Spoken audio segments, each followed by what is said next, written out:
Assalamualaikum kawan-kawan, sebelum kita ke makam dari Sultan Mahmud,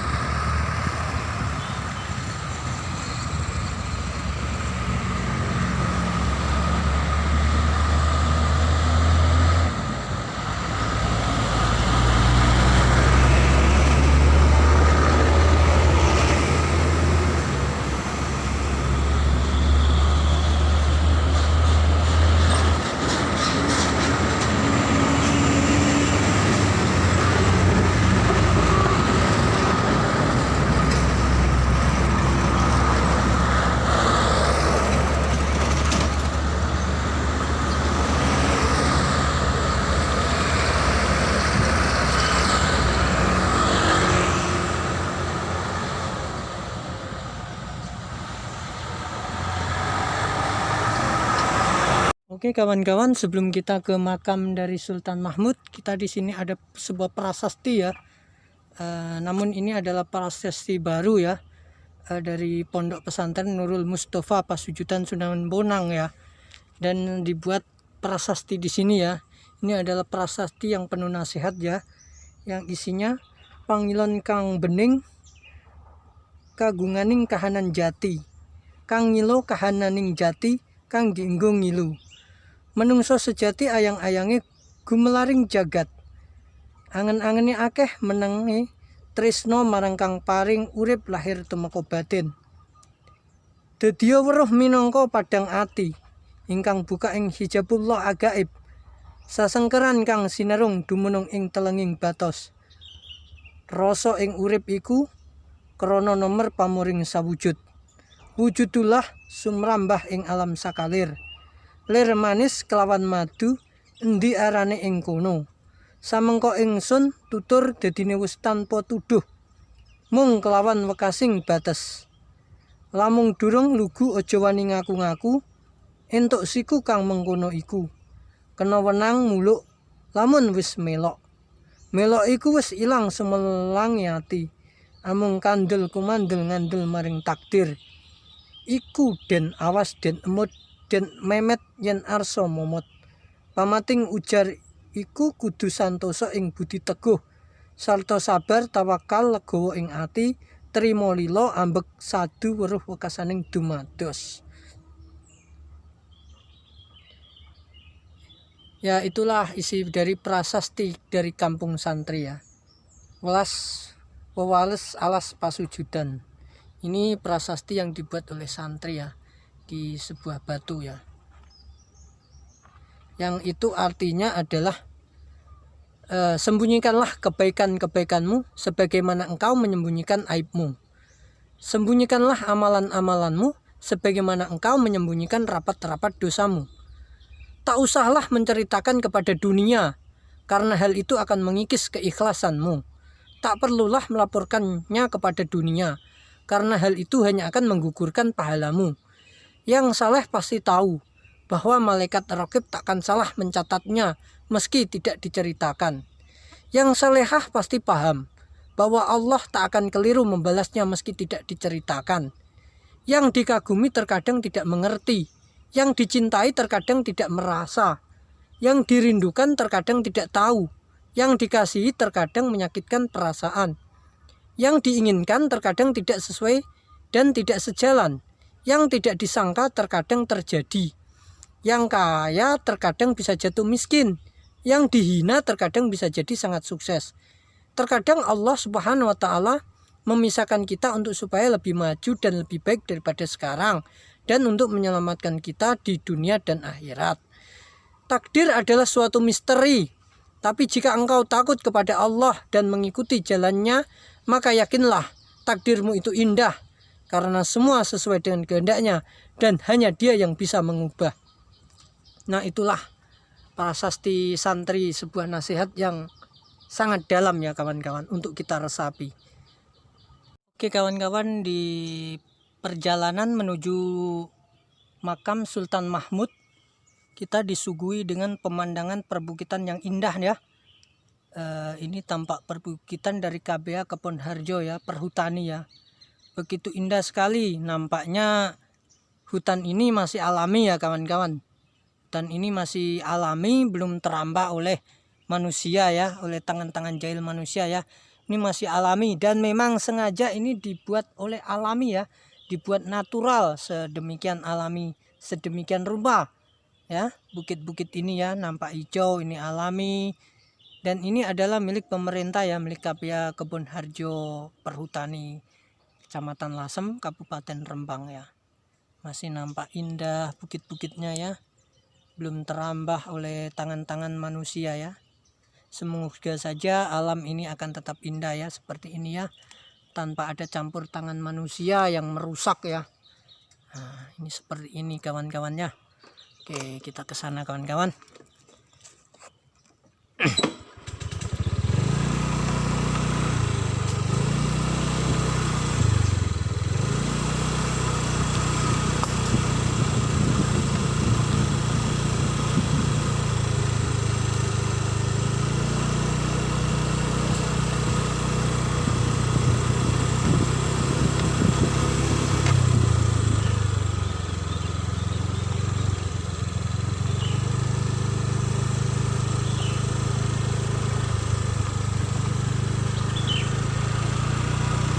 Oke, selama perjalanan kita disuguhi dengan keindahan alam ya, panorama yang indah ya kawan-kawan, seperti ini ya. Tuh bukit-bukit di sebelah kiri kanan. Di sini ada hutan jati dan di sini ada bukit-bukit yang indah ya kawan-kawan. Assalamualaikum warahmatullahi wabarakatuh. Oke, kita di sini nyampe ya di makam dari Sultan Mahmud ya kawan-kawan. Kita akan menaiki sebuah tangga ya.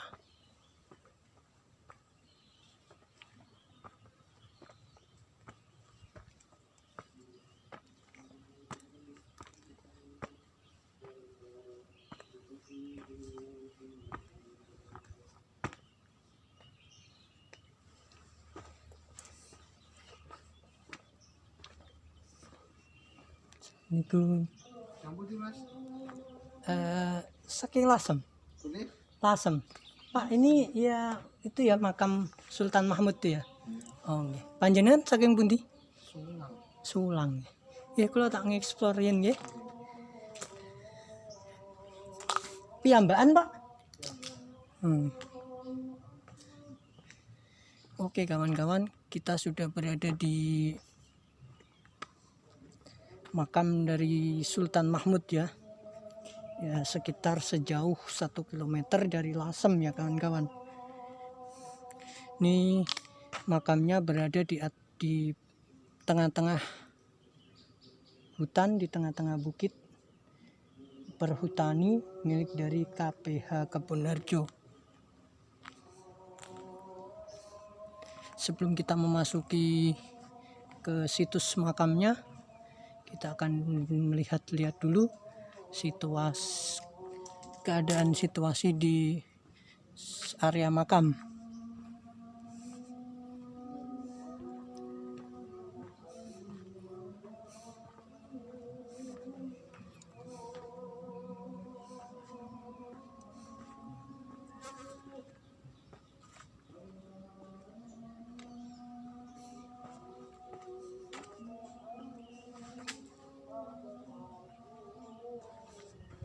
Oke kawan-kawan, kita masih berada di sana ya, di dalam ya kawan-kawan.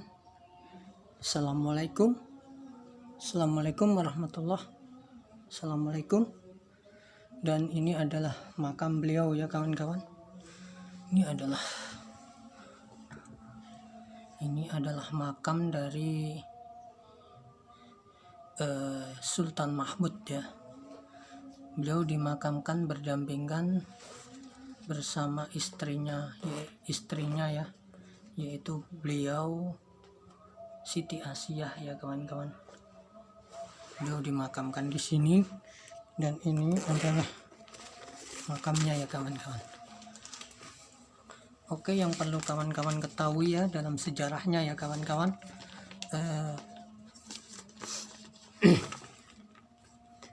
legenda dari Sultan Mahmud adalah sultan dari Minangkabau yang pergi ke timur untuk menunaikan pesan sang ayah, hingga akhirnya menjadi murid dari Sunan Bonang.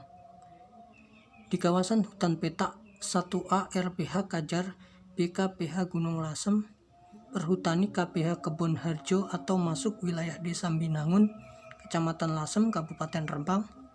Ini terdapat sebuah makam kuno yang dikeramatkan masyarakat sekitar. Penduduk sekitar menyebut tokoh yang dimakamkan adalah seorang raja dari Minangkabau yang bernama Sultan Mahmud. Saat ini Perhutani menjadikan kawasan tersebut sebagai situs budaya.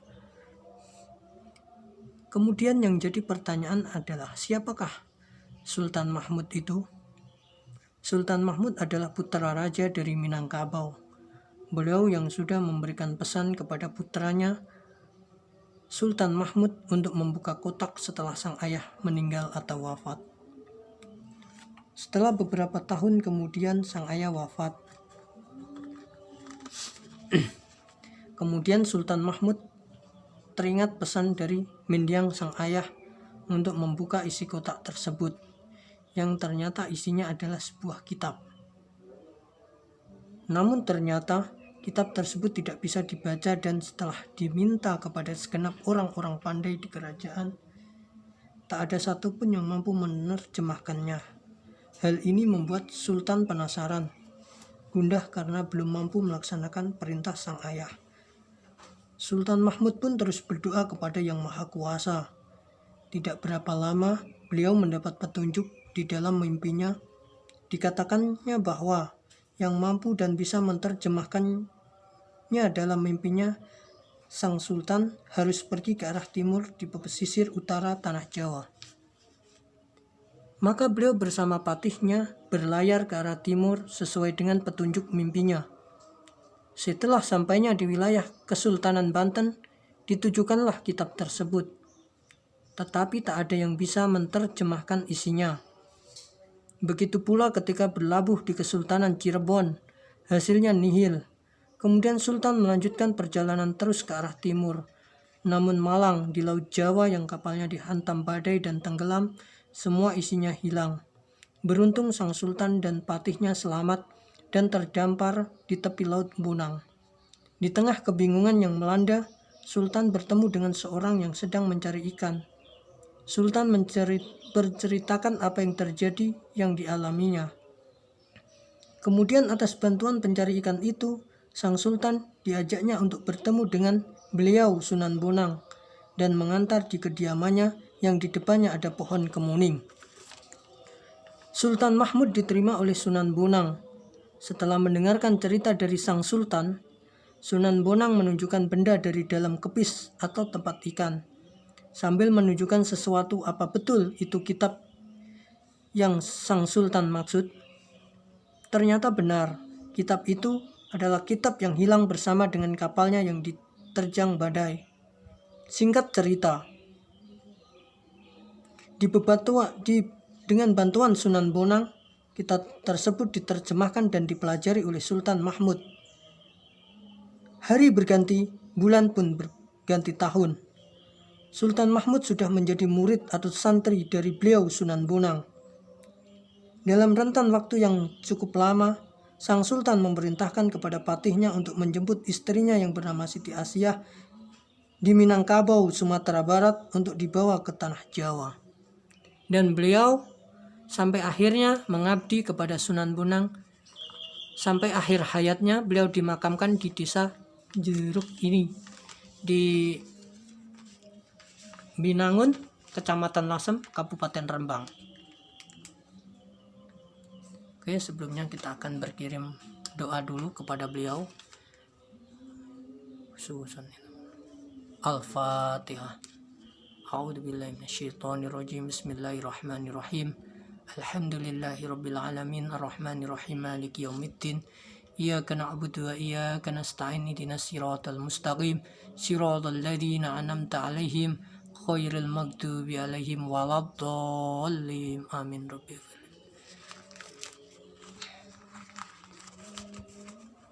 Inilah beliau, kawan-kawan. Beliau juga termasuk dari murid dari Syekh Magdum Ibrahim atau Sunan Bonang yang sangat terkenal ya, yang termasuk beliau juga turut andil sangat besar sekali menyebarkan siar agama Islam di tanah Jawa. Oke kawan-kawan, kali ini kita akan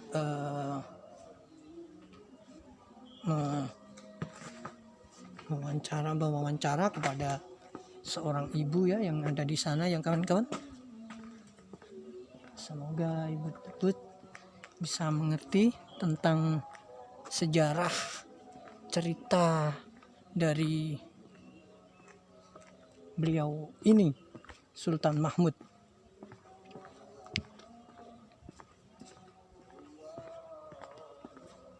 Assalamualaikum Ibu. Dik. Bu, nyuwun sewu nggih. Niki kalih Bu sinten? Kula. Nggih. Nesane punten lho, Mas. Nggih, kula saking Lasem. Bu, niki saged mangertos sejarahe kok saged ditemukan Amit nggih kali kamera saged ditemukan niki makam dari Sultan Mahmud dari Minangkabau niku pripun? Awal ceritanya. Ngertos kula. Oh, dan lah panjenengan manggen mriki nggih. Nggih. Sebagai napa nggih teng mriki? Nggih sebagian tani bapake. Oh, ngoten. Tapi niki derek tanah panjenengan napa derek mereka? Derek niki kesunanan. Oh, kesunanan. Itu panjenengan ingkang ken nganu nggih. Kados ingkang ngruwat nggih, ngrumat nggih. Ngoten nggih. Oh. Oh, nggih sampun Bu, matur suwun nggih. Nggih tak apa pundi, Mas? Nggih kula langsung niki kan kula saking channel Rimbahan badhe ngeksplor niki lho. Napa? Tentang situs niki makam dari Sultan Mahmud nggih Bu. Nggih, monggo Bu nggih. Assalamualaikum. Oke kawan-kawan, nampaknya Ibu tadi tidak mengerti tentang sejarahnya, tapi yang jelas sejarahnya sudah ada di catatan sejarah ya kawan-kawan. Karena beliau ini Sultan Mahmud ini adalah putra raja dari kerajaan Minangkabau ya, yang ingin belajar tentang agama Islam, dan beliau itu ditakdirkan untuk tinggal di tanah Jawa ini ya, tepatnya di desa Binangun, kecamatan Lasem. Nah di daerah sini kawan-kawan banyak sekali ditemukan situs-situs bersejarah ya, situs-situs bersejarah tentang kerajaan, tentang siar agama Islam yang ada di pantai pesisir utara tanah Jawa.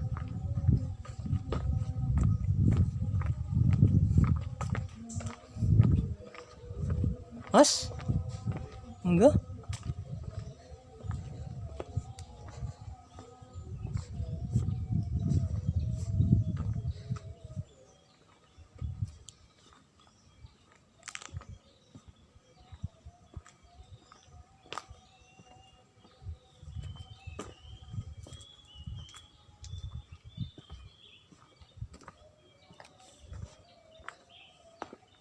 Oke kawan-kawan semua, nah itulah yang bisa dapat saya sampaikan dari kawan-kawan semua. Dan kita sebagai generasi penerus bangsa, sebagai pemuda generasi bangsa, kita wajib menjunjung budaya serta situs-situs cagar budaya yang ada di Indonesia dimanapun berada. Karena dengan kecintaan dengan situs budaya, warisan leluhur kita, dan apa yang diwariskan oleh leluhur kita, itu adalah menjadi acuan kita buat kita generasi bangsa Indonesia untuk membangun Indonesia menuju yang lebih baik dengan belajar dari sejarah. Seperti yang dikatakan oleh Bapak Presiden pertama, Bapak Soekarno ya, jas merah. Jangan pernah lupakan sejarah. Oke, cukup situ dari saya, dari Rimbahan. Jangan lupa like, komen, subscribe, dan share agar kalian semua dapat mengikuti, agar channel ini bisa berkembang dan kalian semua dapat mengikuti video-video saya yang terupdate selanjutnya. Cukup sekian dari saya.